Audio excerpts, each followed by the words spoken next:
Jeffrey Magola amaze ebbanga eriwerako mu kisaawe kya Art era ng'akolera Kajjansi ku luguudo oludda Entebbe nga mu byakola mulimu okusiga ebifaananyi, okuluka entebe, okukuba ebipande ne kalonda omulala. Tulina ebintu eby'enjawulo kati mulimu okukola entebe, tukola engatto, tukola bintu bingi mu crafts. Labyo lampshades, craft ali multimedia.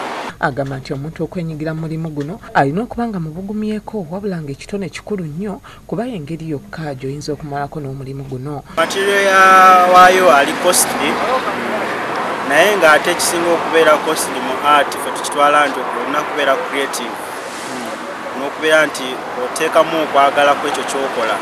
Ayongerako nti obuyiiya n'obwagazi mu mulimu guno bye baana baliwo nga bino bye bimu ku bisobozesa abantu abali mu kisaawe kino okufulumya ebintu ebirungi era nga basobola okubitunda ku bbeeyi gye baagala.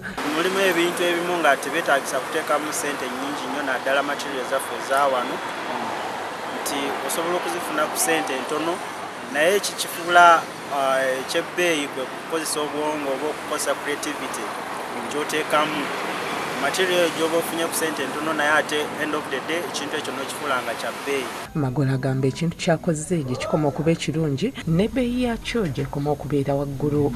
Ono atubuulidde n'ebimu ku bizibu bye basanga mulimu gwabwe wabula nga kati balina essuubi ery'okutunda olw'ensonga nti abantu batandise okumanya omugaso gwabyo. Abantu abasinga batambuddeko ne bagenda mu mawanga ag'ebweru ne balaba abazungu abo oba n'engeri gye bajja wano ate ne balaba nga beetanidde nnyo ebintu ebyaffe.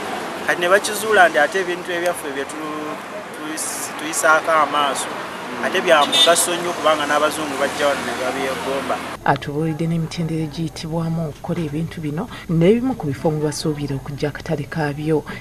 Osooka n'okola framing.